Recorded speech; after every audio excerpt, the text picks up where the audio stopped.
vamos falar sobre Pierre Robin ou endognatia. Sou Rony Furfur, médico dentista.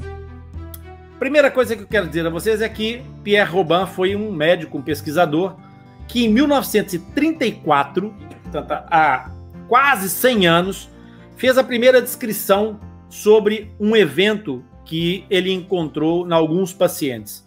E esse evento patológico que foi identificado tratava-se exatamente do aparecimento de um quadro composto de um paciente, de uma criança recém-nascida, que trazia um quadro de queda da língua, ou seja, de glossoptose. Esse quadro de queda da língua vinha acompanhado também de uma outra característica, que era o aparecimento de uma fenda no palato, ou seja, o céu da boca desta criança tinha uma interrupção, comunicava com a fossa nasal, com o espaço do nariz.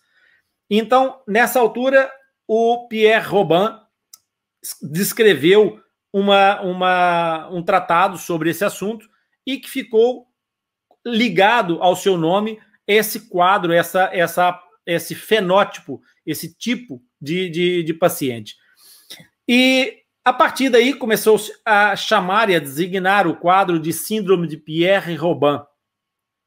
A Síndrome de Pierre Robin foi mantida como nomenclatura para esse quadro durante muitos anos, durante muitas décadas, inclusive. Só em 1976 é que os pesquisadores começaram a atinar para uma coisa que não estava a bater certo. É que aquilo não parecia ser uma síndrome, porque existe uma diferença entre alguma coisa que promove um evento embrionário e, por causa desta coisa, acontecem uma série de outras, como consequência dessa primeira, e quando acontecem vários eventos que degeneram em várias consequências. Isso é o padrão sindrômico, quando várias coisas correm mal e degeneram numa série de outras coisas. Essa simultaneidade diferencia, então, a presença de uma síndrome daquilo que passou a ser chamado, então, por volta de 1976, de uma sequência. E por que uma sequência? É exatamente a partir de um evento que aconteciam outros eventos subsequentes ao primeiro.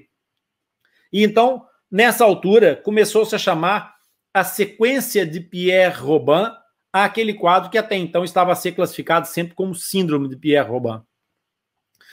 O que acontece na síndrome, ou na sequência de Pierre Robin, melhor dizendo, é que há um evento embrionário que vai despoletar o aparecimento de uma tríade, de 3 situações que, de certa forma, fazem com que o processo seja identificado, com que esta entidade patológica seja identificada.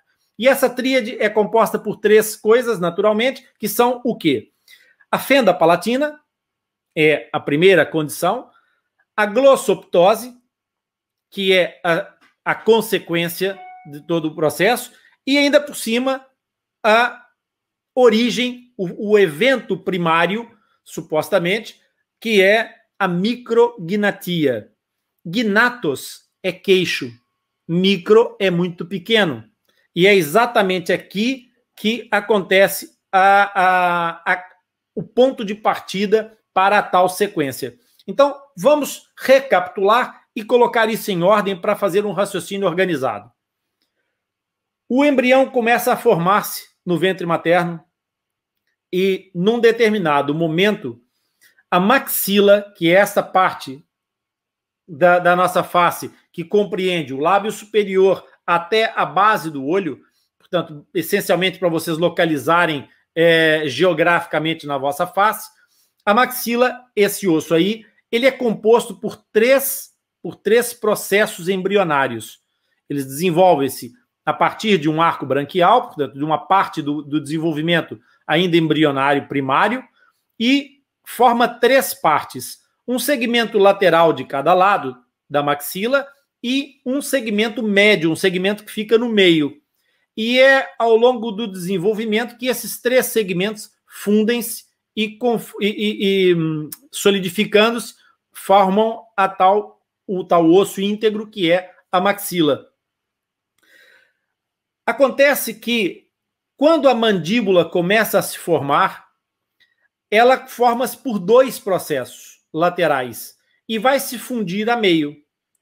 Quando esta maxila está a formar-se, a língua já existe, o processo da língua já está formado. E o que acontece é que a língua vai se desenvolver no meio desses dois processos da mandíbula, que é o osso de baixo, o gnathos. E o que acontece nessa altura? Essas partes todas que têm que se fundir têm um momento embrionário para isso acontecer.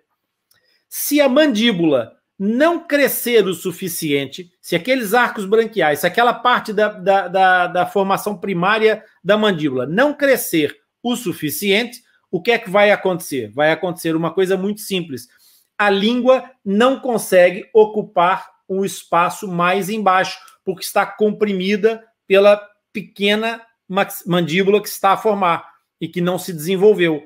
Se a língua não tem espaço para descer, para ocupar um espaço mais baixo naquilo que está a formar-se, que ainda não se chama boca, ainda é o estomoideu, esse nome feio é o nome primário da boca.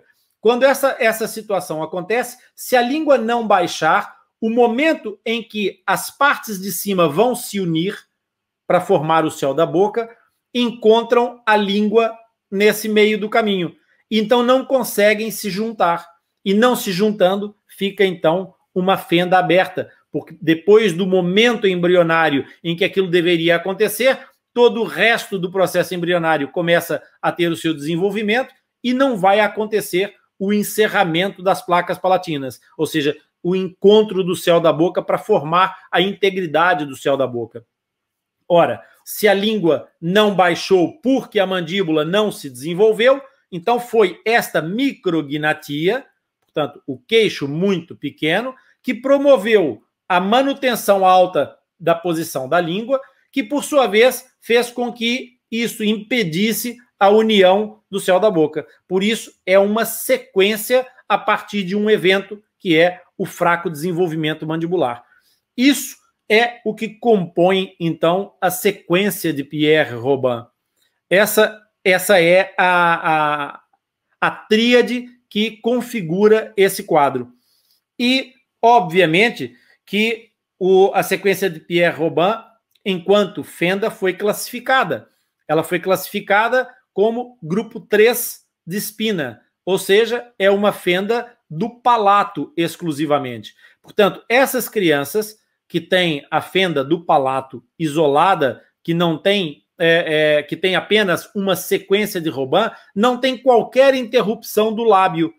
E isso faz com que o diagnóstico seja muito mais complexo de se fazer no período pré-natal, especialmente se nós não tivermos recurso à imagiologia de última geração. Somente algumas ecografias 4D é que se consegue, e eu já expliquei aqui essas radiografias 4D, e quem não acompanhou as radiografias 4D pode acompanhar, pode ouvir, basta ir procurar ali o nosso podcast no episódio 2, em que a Alexandra Matias explica isso maravilhosamente, magistralmente nesse episódio.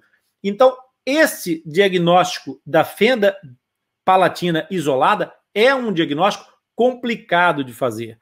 E complicado porque está dentro da cavidade oral e não se vê facilmente pelas imagens ecográficas. É preciso, de fato, muita habilidade, muita competência técnica e alguma sorte também à mistura, para se conseguir encontrar o momento. No caso do 4D, aumenta a probabilidade de acerto, porque a quarta dimensão, como já falei aqui noutra live, é o tempo. E então, como se vai fazer uma leitura por algum tempo da imagem, é possível apanhar esta criança em algumas posições. Mas isso, se vocês tiverem curiosidade de entender melhor, não percam o nosso colóquio. É aqui no nosso colóquio, aqui nessa palestra da Alexandra Matias, vocês vão poder saber mais sobre essas imagens fabulosas que se consegue fazer hoje, inclusive com alguns requintes para os pais para os futuros papás. Sensacional, e vocês vão ter uma ideia clara, bastante mais clara das potencialidades que hoje nós temos com a imagiologia. E então, continuando, o diagnóstico pré-natal, então, é complexo, é difícil, e pelas razões que eu expliquei, tem limitações por estar dentro da cavidade oral.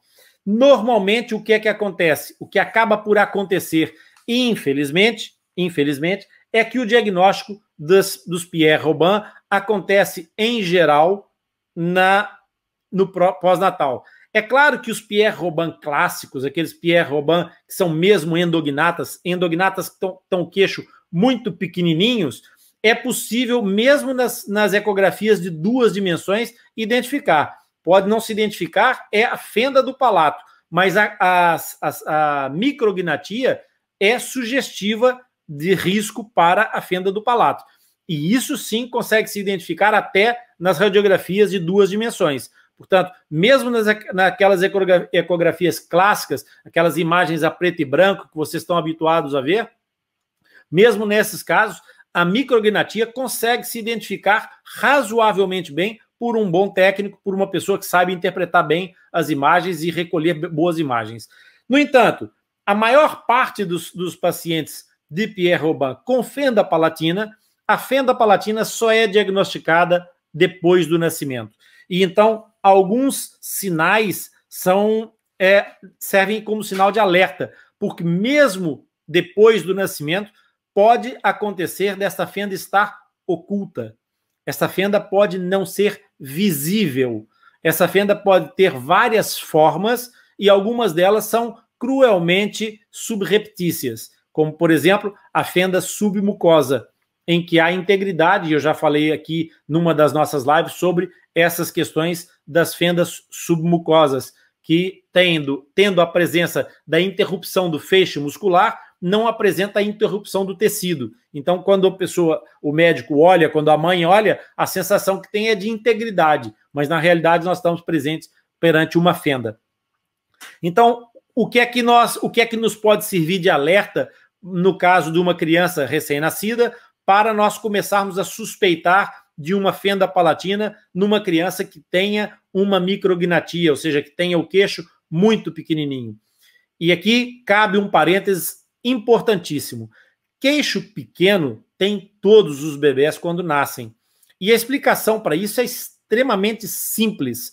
Esse osso, ele é extremamente móvel e ele está suportado pela musculatura numa articulação extremamente dinâmica e extracapsular. O que isso quer dizer? Quando nós abrimos a boca e fechamos a boca, essa articulação desloca-se do seu eixo de rotação. Ela tem que fugir de dentro da cavidade articular. E isso faz com que seja uma articulação bastante instável. Ora, a criança, ao nascer, tem que passar por um caminho muito apertado.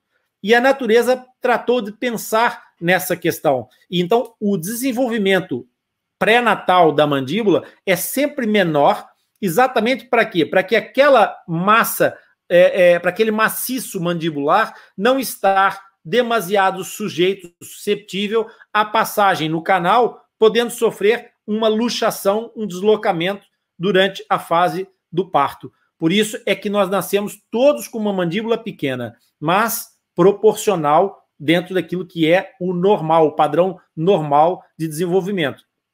Há crianças que têm a mandíbula mesmo muito, muito pequena. Então, essas crianças com a mandíbula muito, muito pequena, uma micrognatia, é que são suspeitas de poder trazer associado uma fenda palatina, que nesse caso pode ser uma fenda isolada. E a gente já vai falar sobre isso daqui a pouco.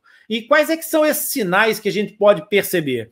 Um dos primeiros sinais que a gente pode perceber pelo fraco funcionamento do véu palatino, que é aquela parte mole que vai lá atrás onde tem a campainha, né? Que a gente abre a boca e tem lá uma partezinha pendurada com uma bolinha, que a gente chama, alguns chamam campainha, outros chamam sininho. Esta zona é a zona que se movimenta do céu da boca, nós chamamos de palato mole. Então, quando esse palato mole não funciona bem, o que é que acontece?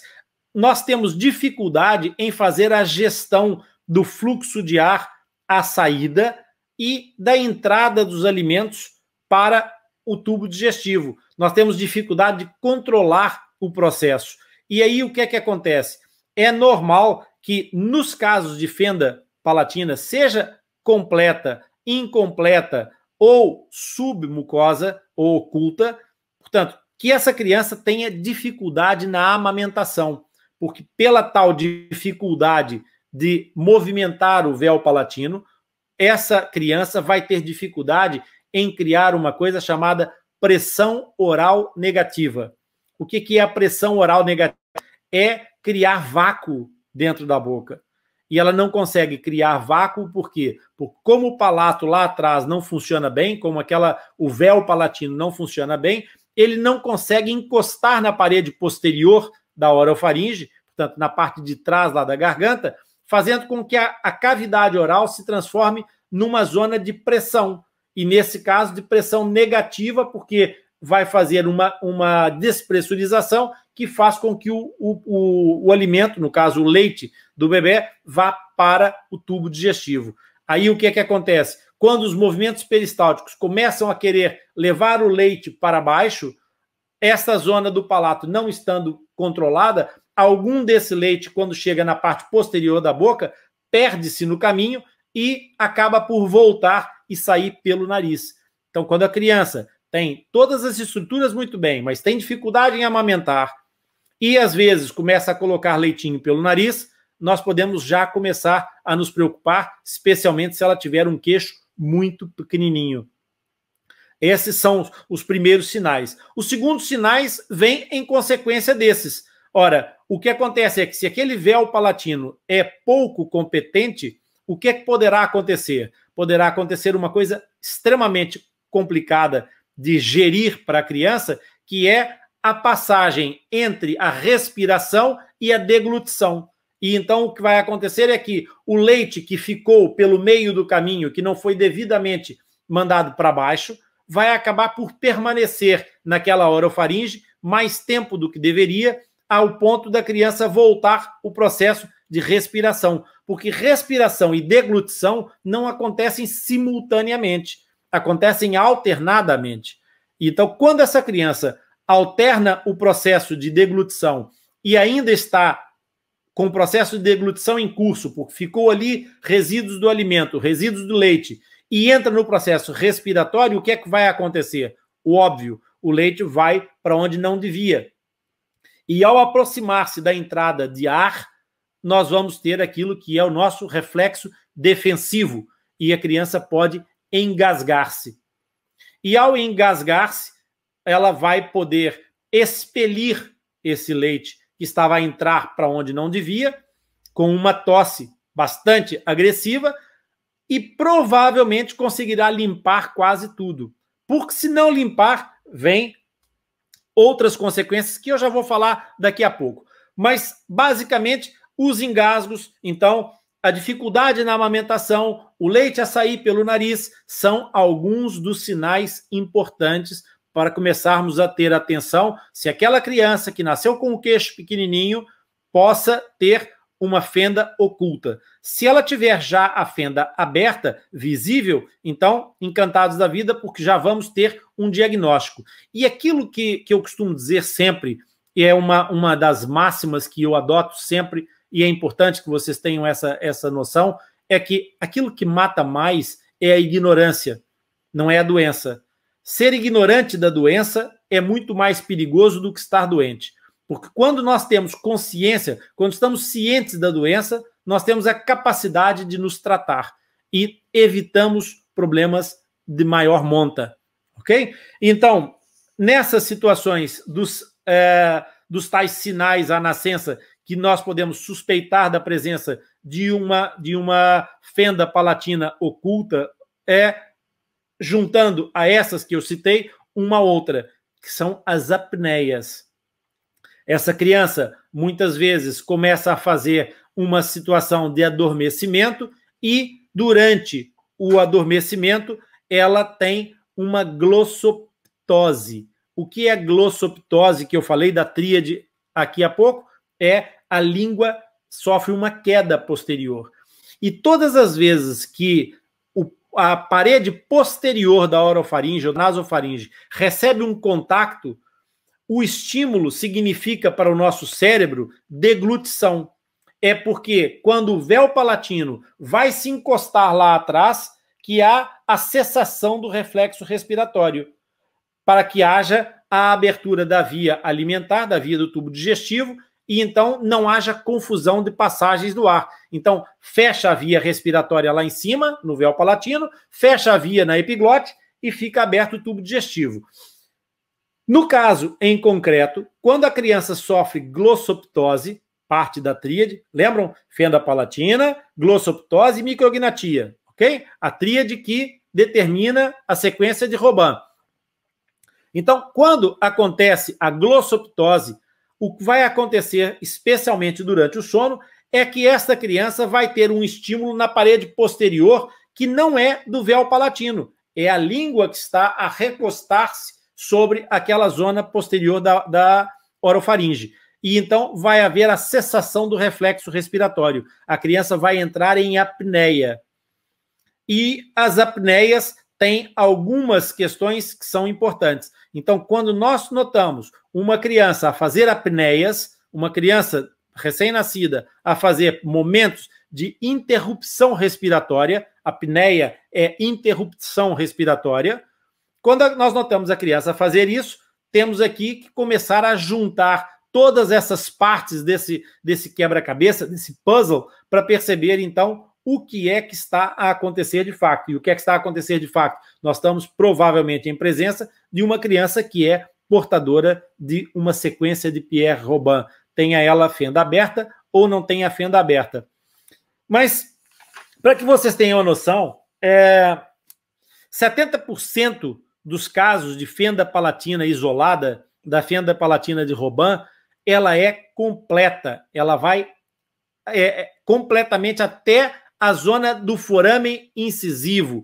O foramen incisivo, se vocês quiserem entender o que isso é, também no nosso podcast tem uma explicação sobre o que é fenda, e nesse episódio vocês podem ouvir toda essa explicação de localização dos tipos de fenda, das classificações da fenda, classificações de espina e a classificação de espina modificada pelo nosso grupo através do artigo de correção daquilo que foi a classificação mais utilizada e que nós adotamos até hoje.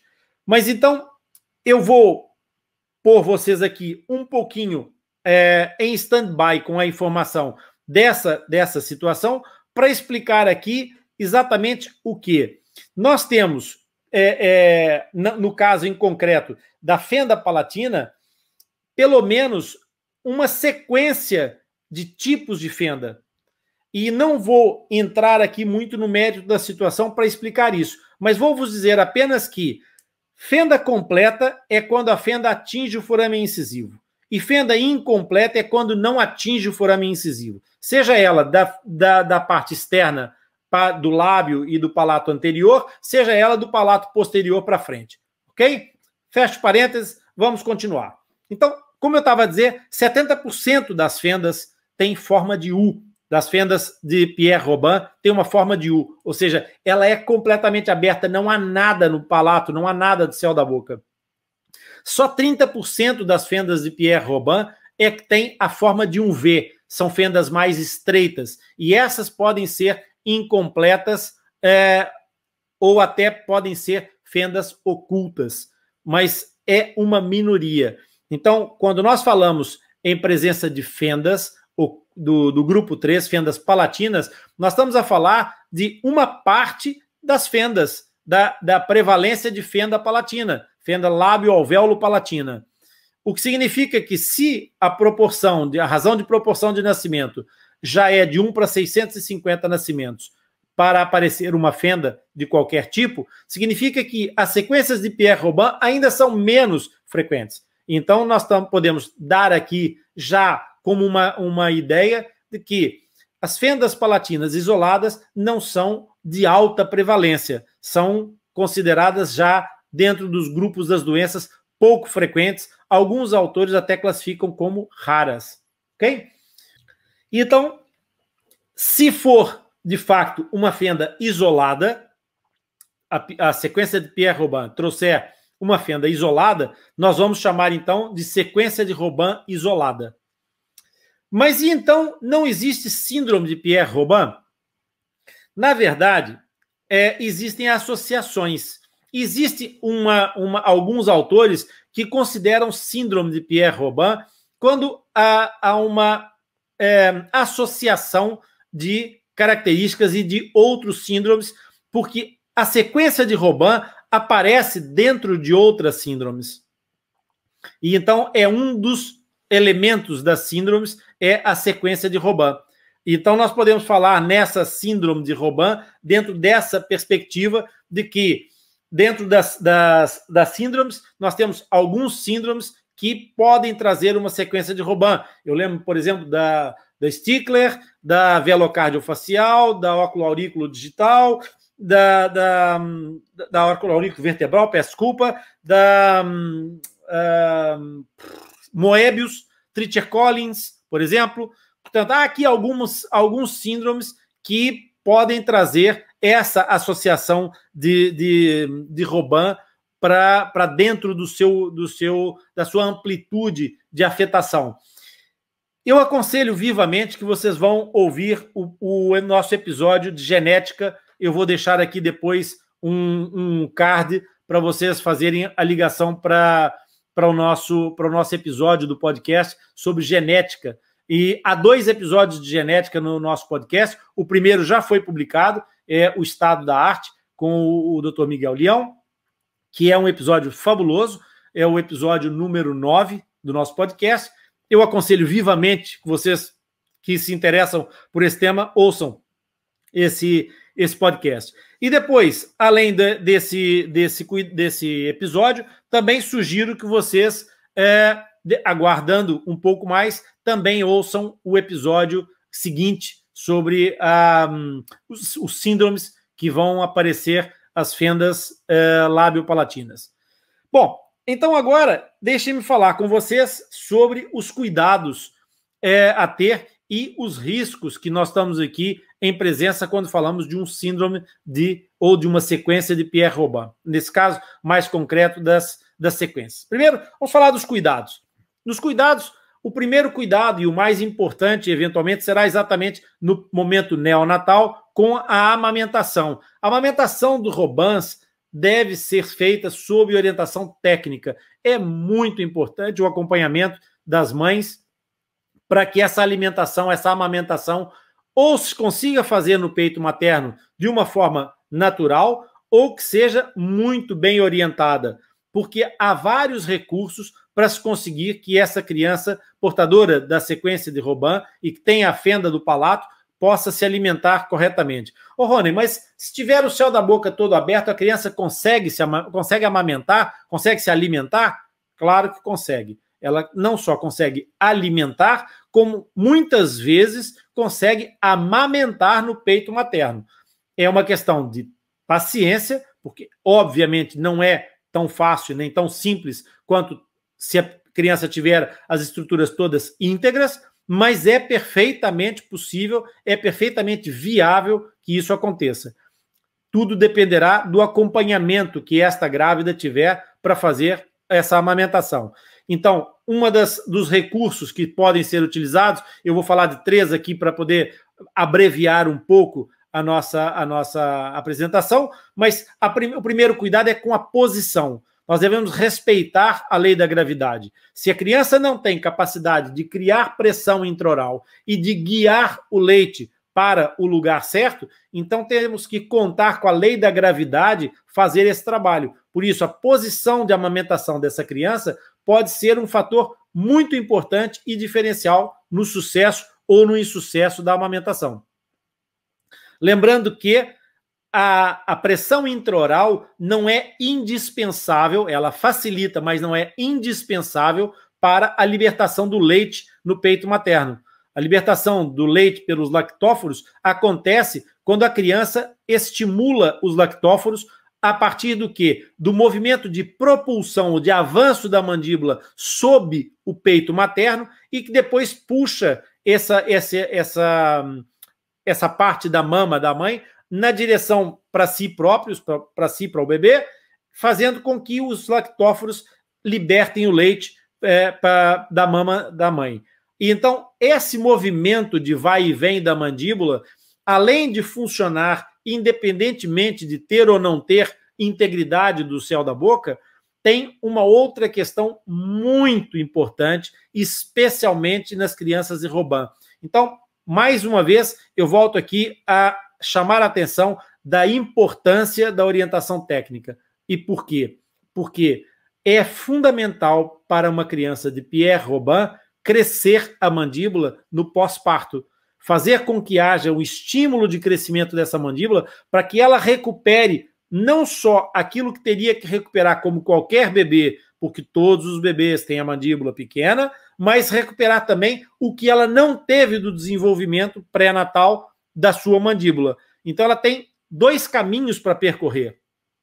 E então, a amamentação é fator essencial para o crescimento da mandíbula. Eu quero que vocês percebam que um dos principais centros de crescimento da mandíbula é exatamente o côndilo mandibular, que é a extremidade do queixo que se insere na articulação aqui de abrir e fechar a boca.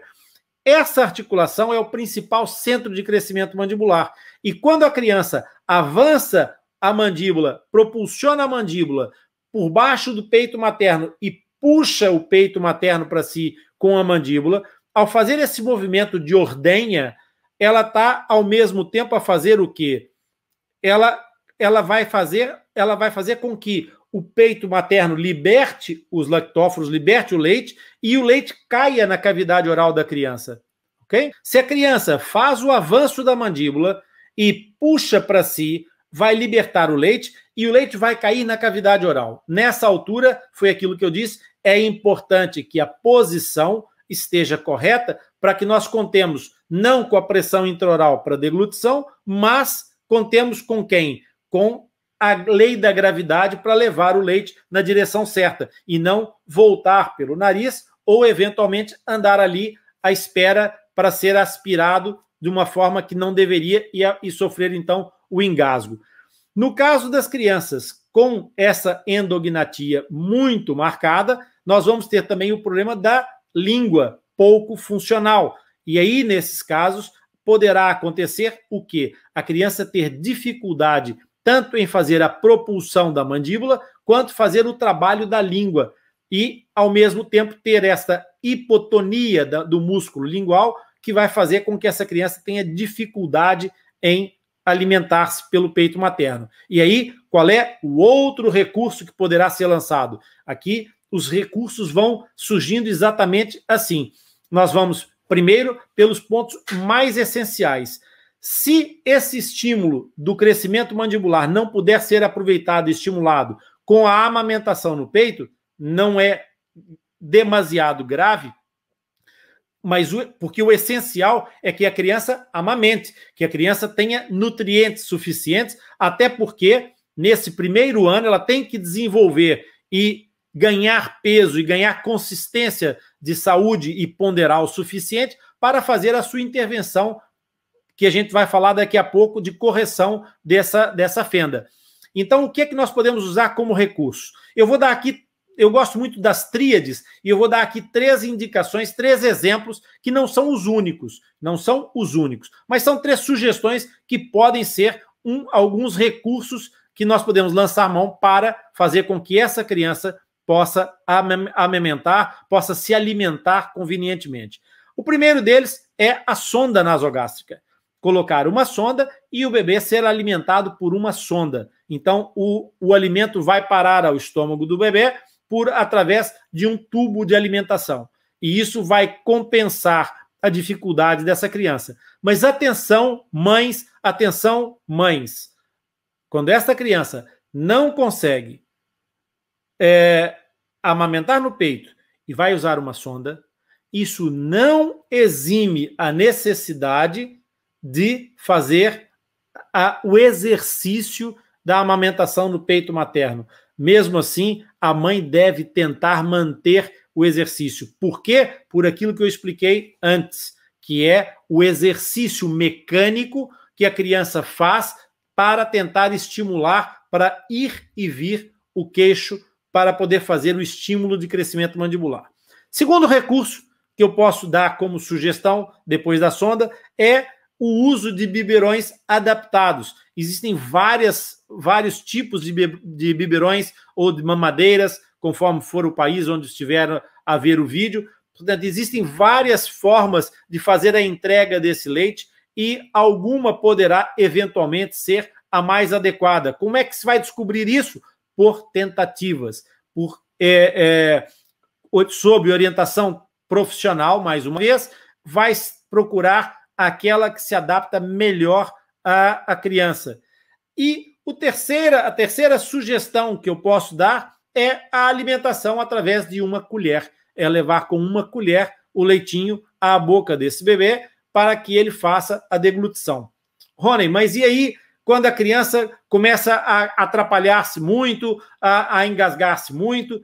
Há outros recursos que nós podemos usar, para além desses que eu já citei, no caso concreto da sonda, que pode evitar esses processos de engasgo, mas quando o caso não é tão severo, nós podemos, por exemplo, mudar a textura e a consistência do leite, através de espessantes, através de outras situações que ajudam que esse processo de ingestão do alimento seja viabilizado para essa criança.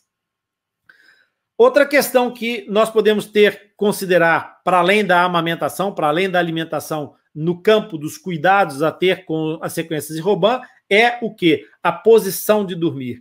Essas crianças devem permanecer durante o sono numa posição mais inclinadas, um dormir mais recostado. Exatamente por quê? Por causa da glossoptose. Porque quando a criança adormece, relaxa a musculatura e a tendência da língua é exatamente vir mais para trás e fazer o quê? Fazer aquela tal situação da apneia obstrutiva que eu expliquei a vocês ainda há pouco. Então, é muito importante nos cuidados manter um controle, uma vigilância ativa sobre essa criança, fazendo sempre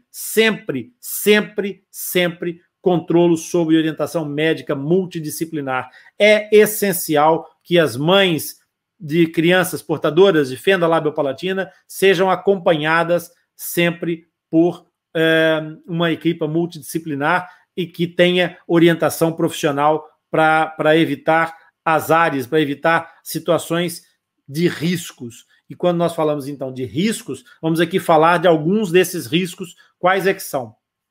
O primeiro, já eu falei, que é o da apneia. A apneia tem um problema. Nós, ao fazermos a apneia, vamos cancelando o alarme que nos faz recuperar a respiração. Porque quando nós fazemos uma apneia, 2 apneias, 3, 4, 5, 10, o que vai acontecendo é que a apneia vai ficando cada vez mais imprevisível no seu final.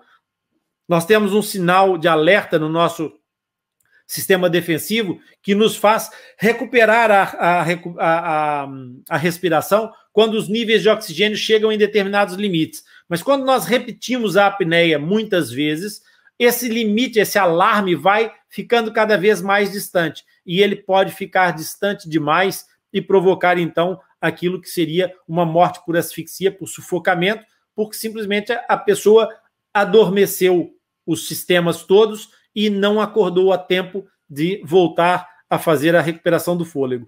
Isso muitas vezes está associado a um padrão que é chamado de morte súbita, ou a morte durante o sono, uma morte silenciosa. Por isso, é muito importante ter cuidado com as apneias. No caso das apneias, então, nós temos sempre a tal vigilância ativa e, se eventualmente for o caso, recorrendo à equipa profissional que trata essa criança, há N recursos que podem ser lançados para tentar ajudar a evitar esse tipo de riscos. Outra situação de risco são os engasgos. É preciso ter atenção e é preciso que os pais de uma criança de Robin saibam lidar com os engasgos, fazer uma formação própria para esse tipo de situação, saber fazer o suporte de desengasgar as pessoas. Existe uma manobra própria para isso, mas é importante que os pais saibam fazer essas manobras de recuperação, no caso dos engasgos, em bebés, que não é a mesma coisa que em adultos, ok? Outro risco importante são das microaspirações. As tais microaspirações que eu expliquei, que é entrar líquidos que não deveriam entrar pelas vias aéreas pulmonares. E essas microaspirações acabam por ser a origem do próximo risco. O próximo risco qual é? O risco das infecções respiratórias recorrentes. Esses riscos de infecções respiratórias recorrentes vêm com o processo de microaspiração. Crianças que têm uma sequência interminável de pneumonias, de crises brônquicas severas, com infecção, com desenvolvimento de quadro agudo infeccioso, é preciso ter atenção, se não é o caso de fazer uma pesquisa e verificar se essa criança não está a fazer microaspiração.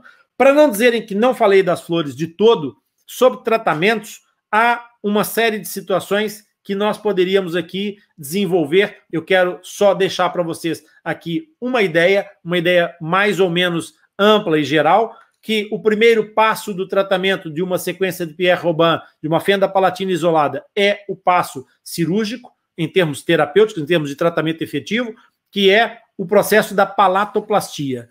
Palatoplastia, existem diversas técnicas, também não vou entrar por aqui hoje. Quem quiser que vá ouvir o episódio Cirurgia, a Porta do Eldorado, que eu fiz com a Thelma Vidotto Brosco, também está no nosso podcast. O episódio é o 10, o episódio 10 do nosso podcast. Portanto, quem quiser saber sobre palatoplastia, vai ouvir o episódio do nosso podcast. E depois disso, obviamente, o essencial para essas crianças, que é o quê? É a estimulação do desenvolvimento mastigatório e de todo o acompanhamento ortodôntico para tentar recuperar o estímulo de crescimento mandibular. É muito importante que essa mandíbula se desenvolva e, para isso, ela tem que ser estimulada. Porque quando essas crianças têm algum padrão de obstrução respiratória associado a esse processo, que também pode acontecer por outras vias, também hoje não cabe aqui, mas isso altera o padrão de crescimento esquelético dessa criança. Essa criança torna-se hipotônica, ou seja, os músculos ficam pouco desenvolvidos, pouco fortes, e isso faz com que a face dessa criança tenha tendência a um crescimento mais vertical. Então, o crescimento mandibular é muito importante que a gente controle, e quem controla e estimula isso juntamente com a ortodontia é exatamente quem? É o outro pé do tripé terapêutico de todas as fendas labiopalatinas. Eu já falei da cirurgia, já falei da ortodontia, então agora falta falar de quê? Da fonoaudiologia ou terapia da fala, dependendo do país. São essas profissionais que vão ajudar desde aquela parte da amamentação, da técnica da amamentação, mas que também vão desenvolver a tonicidade muscular, vão trabalhar a motricidade desses músculos, que é muito importante, e as competências desses músculos, quer a nível da respiração nasal e não da respiração oral, quer da deglutição correta, com os músculos a trabalhar da forma correta, quer da mastigação, ok? Os médicos tratam forma, os terapeutas da fala tratam a função. Capa? Então, a partir desse processo de desenvolvimento, a partir do desenvolvimento depois da palatoplastia, os terapeutas da fala ganham mais outra competência dentro dessa matéria do tratamento, que é exatamente tratar da fala. E quem quiser assistir o nosso episódio da fala do podcast, também a Mariana e a Patrícia explicam isso magistralmente. É importante que vocês vão lá para compreender que a fala de um paciente portador de fenda palatina pode ter dois processos distintos com indicações de terapias completamente diferentes. No caso, a incompetência velofaríngea ou a insuficiência velofaríngea. Por isso, quem quiser entender isso, recomendo vivamente o nosso podcast.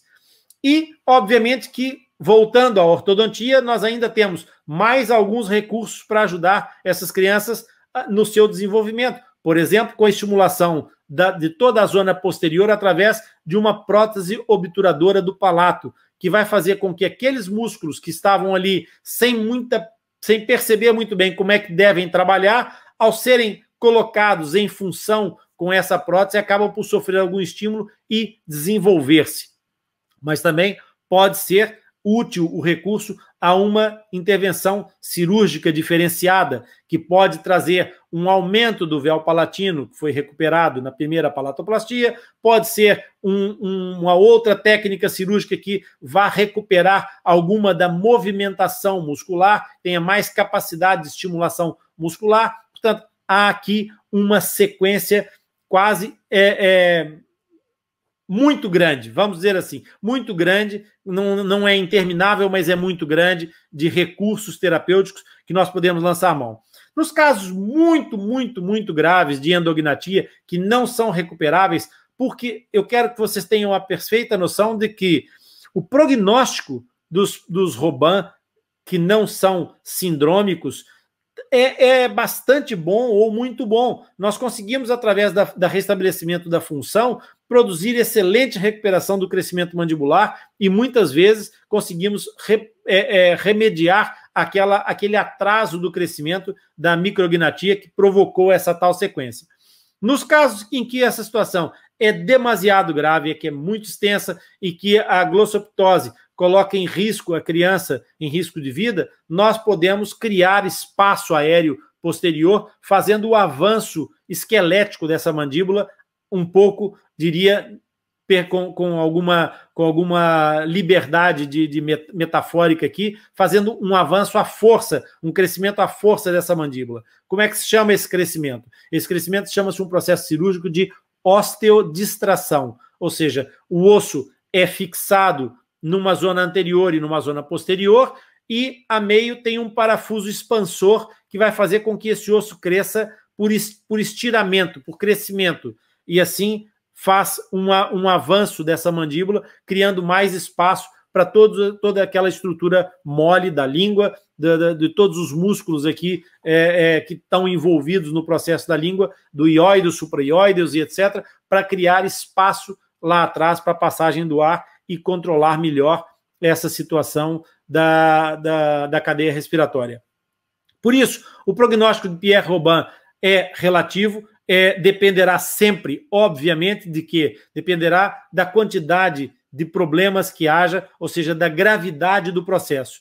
Dependendo da gravidade do processo, o prognóstico será correspondente a essa situação. Mas, de uma forma geral, o prognóstico é bom ou muito bom, desde que devidamente acompanhado por equipas bem treinadas, bem preparadas nessa matéria do acompanhamento e que sejam multidisciplinar e integradas, que permitam, de fato, um acompanhamento amplo desse paciente, com todas as valências que ele necessitará, eventualmente, de outras disciplinas que eu nem sequer citei aqui, nomeadamente da questão da otorrinolaringologia e outras, e não vale a pena estendermos muito mais, porque também já estamos aqui muito em cima do nosso tempo.